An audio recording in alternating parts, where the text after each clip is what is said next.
Magandang gabi po sa inyong lahat. So, meron na po tayong reading, no, na isa na naman para sa inyong lahat. Maraming pong salamat sa lahat na nag-comment doon sa video ko kagabi. Gusto ko pong malaman nyo na lahat po yung binasa ko. Hindi ko lang po na-like pa lahat, pero lahat po yung tinapos kong basahin. Nakakagaan po, no, ng pakiramdam. At maraming pong salamat sa lahat ng kind words na binigay nyo po sa akin. At kaya po nagpapasalamat po ako sa inyo, no. Kasi po, pinagaan nyo po talaga yung loob ko. Kayo po yung inspirasyon ko. No, lahat po ng mga reaksyon nyo, may nag-PM. Meron pong nag-PM. Hanggang ngayon, may nag-PM pa rin po. Meron pong comments, no? Kaya masaya po ako. At maraming pong salamat sa inyong lahat. Hindi nyo lang po alam kung gaano nyo po pinasaya yung puso ko at kung gaano po ako nagpapasalamat sa inyong lahat sa kabutihan po ng mga pinagsasabi nyo po na nagpalakas po talaga ng loob ko. Thank you so much from the bottom of my heart. Maraming salamat po. Pasensya na rin po kayo kung late ako ngayon. May tinulungan lang po akong isang tao. Dinasalan natin, ano. Kaya maraming salamat po. Again, from the bottom of my heart, thank you very much. So, ito na po yung promise ko, no, sa situation 2. Tingnan po natin kung ano po yung ito po yung ating wala nang katulad mo, hinahanap-hanap kanya ng palihim. Situation 2, hindi pa po alam natin kung ano yung edition, situational 2 po ito. Yan, marami po salamat at dasal po tayo na universe, divine universe, almighty father, gods and goddesses, soul spirits, no, tulungan niyo po kami, fairies, sun and moon. Tulungan niyo po kami kung ano makikita namin ngayon dito sa wala ng katulad mo. Hinahanap-hanap kanya ng palihim. Situation number 2. Hindi na po natin alam kung ano ang nandito at makikita natin. So, maintaining control, defensive, growth, looking ahead. So, parang ang tao pong ito ay nag-iisip, no? So, may epekto po sa kanya yung pagkawala, no? So, kung kahapon po, yung person sa situation 1 ay walang pakialam at hambog edition, dito po nakikita ko medyo nag-iisip-isip, no? At ito pong taong to ay kahit papano ay nagkaroon ng pinagkakaabalahan, ano? Parang meron po siyang trabaho, no? May trabaho na po siya o kahit pa sideline lang, no? Simula na wala ka po sa taong to ay natuto po siyang tumayo rin naman po sa sarili niyang paano kasi nawala ka na po dito sa taong to.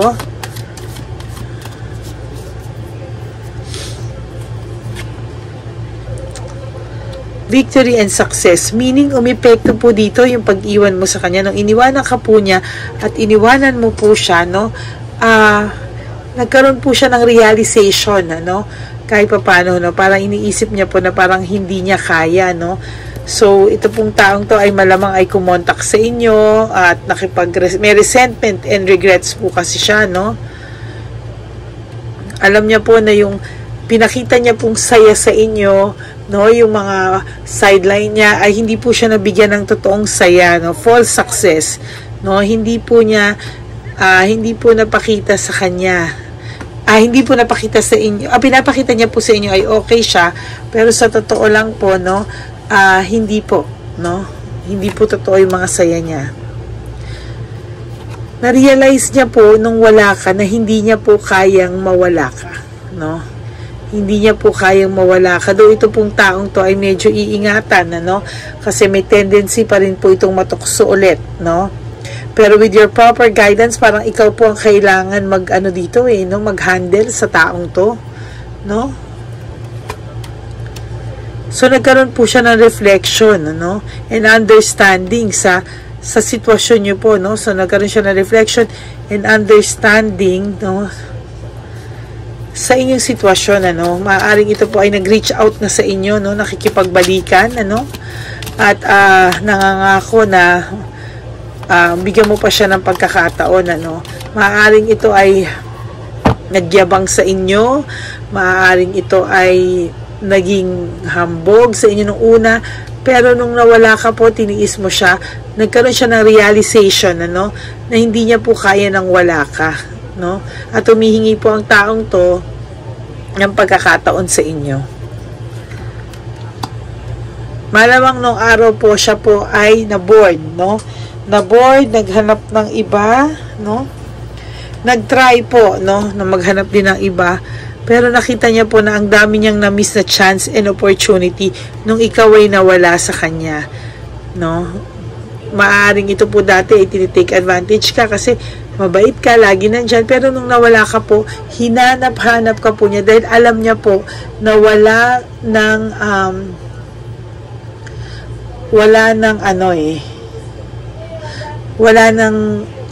siya mahahanap na tulad mo, no? So, nag-iisip po ako, no, na bigla po siyang nauntog, no? Ayun, no, na ikaw pa din po. Oh, ikaw pa din po. Kaso natatakot po siya na matatakot po siyang mag-reach out. For some of you, natatakot siya mag-reach out. Natatakot po kasi siyang ma-reject, no? So, para po siyang nauntog, no? No, after ng lahat ng pakita niya sa inyo, after ng lahat ng pagyayabang niya sa inyo, no? Nakita niya rin po, no, na ikaw pa rin pala talaga at hindi kanya makukumpero. Ikayo pa rin at ikaw pa rin na gusto niyang makasama at hindi niya makumpare. Malamang ito ay hindi naging successful yung relationship or iniwanan ng pinagpalit sa kanila, no? Or hindi sila nagkasundo. Tapos, na-realize niya na ikaw pa rin pala, no? Sa tinagal-tagal at tinabahaba ng panahon, naghahanap pa rin siya ng iba.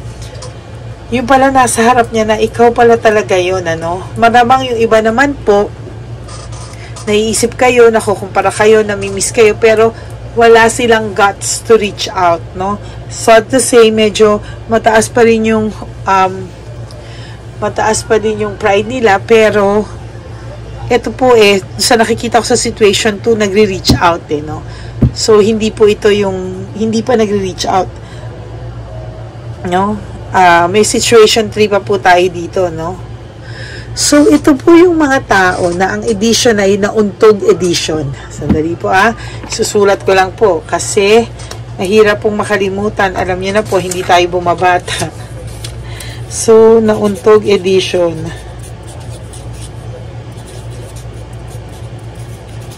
Okay.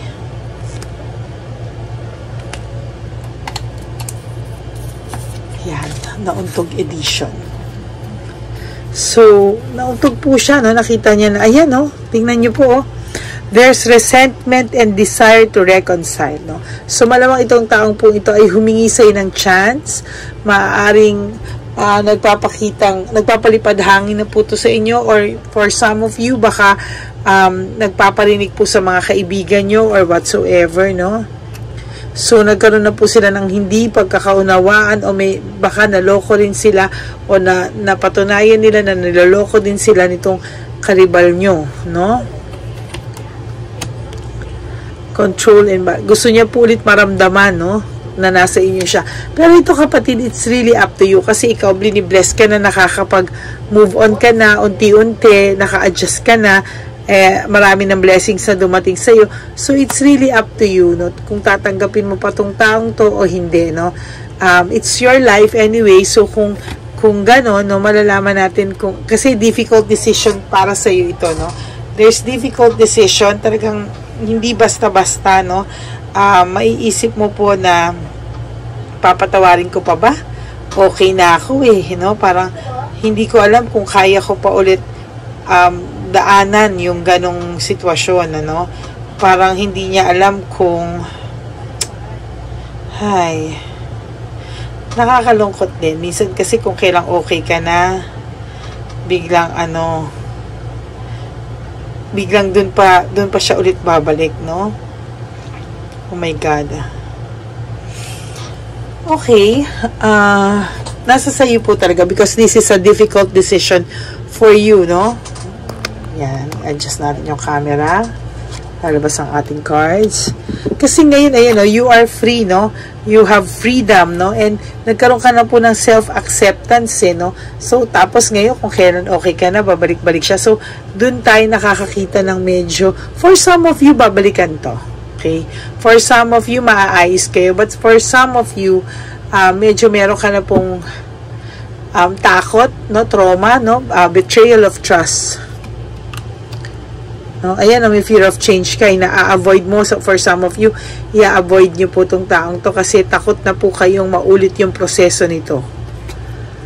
No? Pero sinasabi ko naman po, kahit papano, ayan, medyo may pagsisisi po talaga sa part nitong lalaki, no?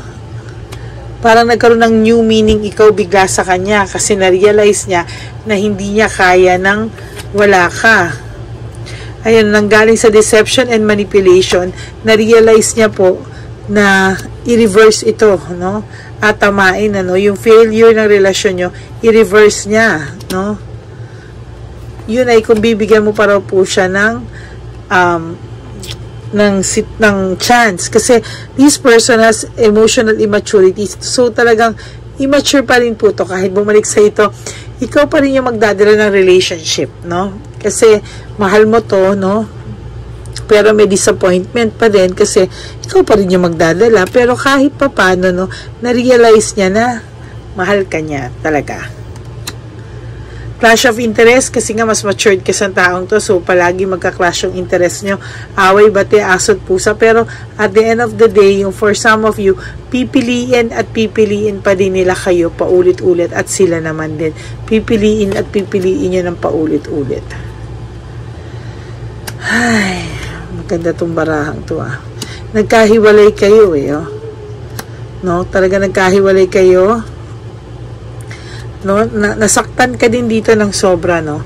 Pero nung nawala ka sa kanya, tiniis mo siya. Ayan, no, leaving home, making decision, nung tiniis mo siya, umokay, no. Nakapag-isip-isip siya. You know, so ngayon kasi medyo adjusted ka na, eh, no. There's joy, there's determination. Ano siya, no, nakapagloko lang siya dahil sa impulsiveness, no? Tsaka may katamaran din itong taong to. No, lack of direction, no? So feeling mo sa taong to walang mangyayari sa buhay mo kasi lahat parang feeling mo inasa sa'yo, conflict, no? May conflict kayo, may lack of direction. Hindi mo alam kung yung relasyon nyo saan pupunta. No, kaya okay ka na rin, nag-adjust ka na rin, pero nung nag-adjust ka, doon siya bumalik, doon ka naman niya hinabol-habol, hinanap, no, nakikipagbalikan. Nakaka-recover ka na, unti-unti. Ikaw naman ngayon yung medyo may pagka-cold heart, siya yung lapit ng lapit, no. For some of you na may mga sitwasyon ganito, pwede rin, tapos wala pa nangyayari, ano, you can always feel it if you are in the situation 1, situation 2, or situation 3. Bukas may situation 3 pa tayo. No? So, ito kasi yung pinamis ko sa inyo na situational cards, pero hiniwalay-hiwalay ko na lang po ng araw, no? So, responsibility and burden, ano? Medyo nahihirapan siya, no? How to convince you. Or kasi mataas ang pride nito, tapos binaba niya sa iyo, tapos hindi ka pa rin naniniwala sa kanya.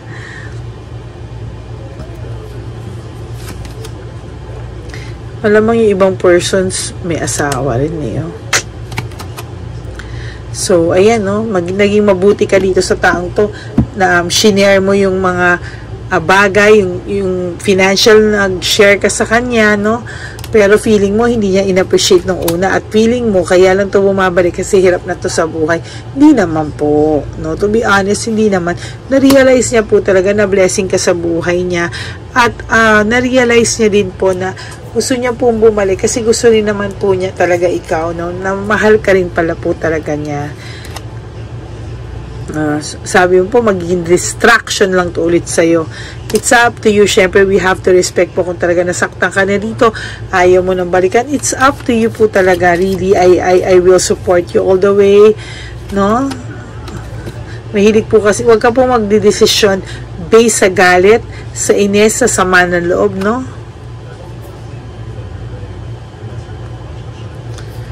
Yan. Magre-reach out po talaga to. Ang taong to ay magre-reach out sa inyo, no? Magre-reach out at magre-reach out to whether you like it or not. Feeling niya po kayo pa rin talaga, no? Gusto niya kayo pa rin, no? There's teamwork and collaboration. Hindi mo daw po siya pinabayaan, no? Na-realize niya po, oh. At saka na-realize niya na po yung judgment niya sa'yo.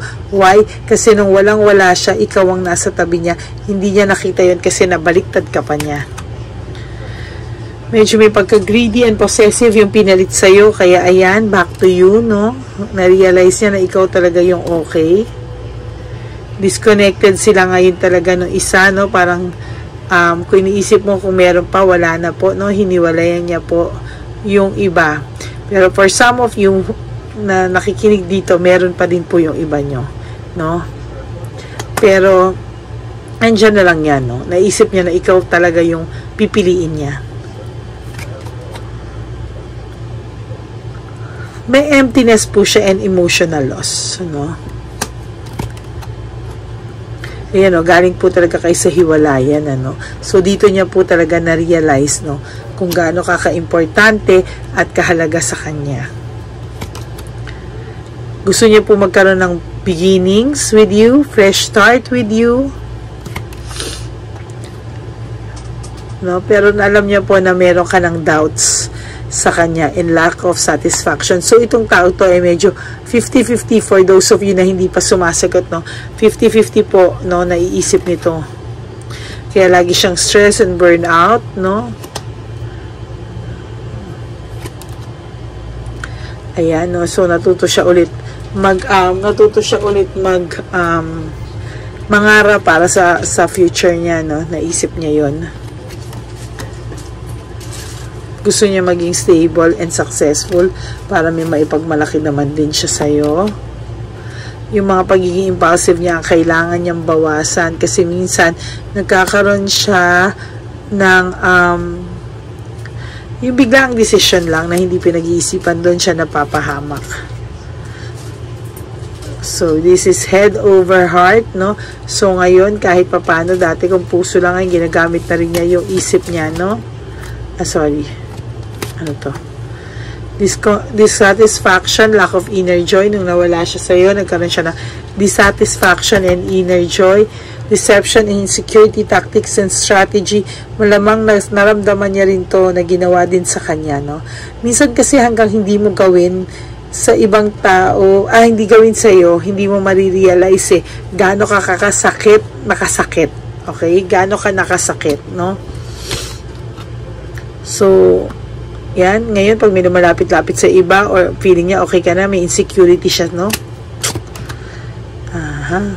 Lalo na nung lumabas ka sa mga kaibigan mo, kahit pa paano, you entertained life again, once more. Meron siyang unresolved issues and emotional baggage, no? So, kaya medyo may pagka-immature itong taong to pagdating sa love life niya because there's unresolved issues palagi pag nagkakarelasyon tong taong to, no? Heartbreak, suffering, and grief. Pwedeng siya naman na nakakaranas nito ngayon dahil bumabalik siya sa'yo, no? So, tingnan natin, no? Itong untog edition, ano? Na untog edition kung ano yung nararamdaman niya ngayon, no? Universe, Divine Universe, tulungan niyo po kami. Ano po ang pwedeng, ano po ang mensahe ng taong to sa mabinabasahan ko ngayon.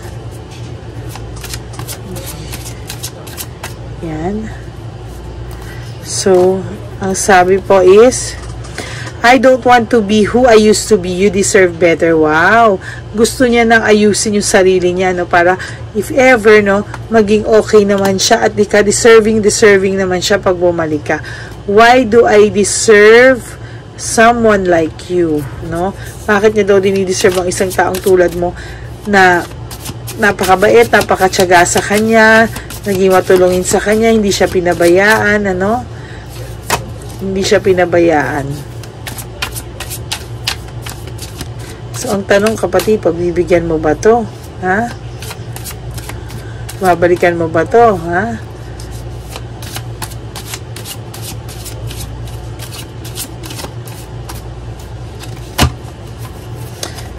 Sabi niya, if I could go back in time, I would handle us differently.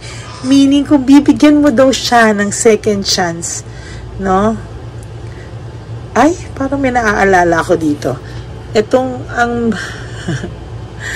dito sa if I go back in time, I would handle us differently. Meron akong isang subscriber, hindi ko na siya babanggitin, pero alam mo na kung sino ka. Ikaw itong nakarealize, no? Ikaw itong nakarealize na kapag bumalik sa'yo, hindi mo nasasaktan at aalagaan mo na at hindi ka na matutukso at talagang gagawin mo ang lahat, bumalik lang siya sa'yo. Nare-resonate kita. Nare-resonate kita. Siya po yung nagsisisi. Okay? Ay, minsan kasi kailangan mawala ng tao bago mo ma-realize yung halaga niya sa'yo, no? I wish I could be a different person, no? Sana daw hindi kanya nasaktan. Sana different person siya na hindi siya madaling matukso, no? Ngayon, nagsisisi siya, hindi niya alam kung is it too late or ano, di ba? I long for your kiss, no? So, miss na miss nitong taong to yung hinahabol-habol niya ngayon. At umaasa siya na sana mabigyan siya ng chance, no? Because life without you, it is dark without you. Ang sabi, no? It is dark without you. Ngayon niya na-realize, no? Nung naloko siya, nung nagawa sa kanya, naku, ikaw talaga resonate ka. How could you ever forgive the mess I've made? So, ang taong ito ay really, really sincere na humihingi ng tawad. Sincere na bigyan na siya ng chance at gagawin niya lahat. This time, hindi na daw siya marupok. Nauntog na daw siya. So, this is nauntog edition. The heat between us in intense. So, nung time na kayo pa, napakasaya nyo naman. Okay, you're in love. Isang samahan nyo. Now, nung nawala ka, natukso siya, nawala ka, bigla niya na-realize na my life is a mess right now. No? Why do I feel so lost, no? You are so different from everyone around me. Ayan, no? Kasi nagpatukso po no? So, ngayon niya po nare-realize or ngayon niya po ngayon nare-realize nung person niyo po na kayo ay importante, no? Nagagawin niya po lahat, no? These feelings are eating me alive. Oh, magpasensya ka, no? Mag-risk ka. Magpasensya ka, habaan mo pasensya mo because you know what? Ang sakit ng ginawa mo sa taong to, no? So, ngayon, talagang dadaan ka sa butas ng karayom, no? Sabi nga niya, the emotions overwhelm me. Sobrang nasaktan to, no? Sobrang nasaktan to na parang hindi niya po alam, no? Kung paano siya nakabangon ulit. And itong person na to, mag-a-approach to. Hindi niya lang alam paano at kung saan siya magsisimula at kailan siya magsisimula, no? Kasi for some of you, hindi sila sinasagot or hindi niyo sila sinasagot. And this person feels very lonely, no? They're longing for you. Ay, ganun talaga. Now, they can't let you go, no? Hindi ma-let go, no? At takot naman sila ngayon mawala ka. That's the card, no? For card number 2, the nauntog edition, ano? Diyos ko. So, ngayon, sana maging silbing aral sa lahat, no? Na hindi lahat po ng taong feeling nyo ay lagi kayong pipiliin at patuloy kayong pipiliin, ay pipiliin pa rin kayo, no? May mga tao na mahirap pag umasa at mahirap pag nasaktan, no? At pag ang taong totoong nagmamahal sa inyo ay nasaktan ng bonggang-bongga, no? Yun ang mahirap. Kasi hindi mo na mababalik yun agad-agad. Dadaan ka na sa butas ng karayom. Okay? And I want to thank you all for listening for our Situation 2, the Unauntog edition, no? Maraming pong salamat sa lahat ng nanood ngayon, at thank you po ulit for all my subscribers, no? Kahit po anong mangyari, I have my 6,000 plus subscribers with me who is praying with me, who is praying for my protection, and I want you to know that lahat po kayo ay kasama sa dasal ko, my Lady Elena's family, no? Kasama ko po kayo lahat, no? Pinipray ko po lahat ng subscribers ko na kayo po ay nasa mabuti kayong sitwasyon, nasa mabuti kayong lagay, no? At tahimik po sana ang inyong mga puso sa oras na ito, no? Maraming salamat po sa inyo, and for those of you who wants to have a reading with me, no, you may message me at Lady Lee Elena. Usap po tayo, ha? Yun. Maraming pong salamat sa inyo, and may God bless you all, and may you have a very good night's sleep. Magkikita po tayo ulit bukas. Maraming salamat po, and God loves you, and may God bless you. Bye!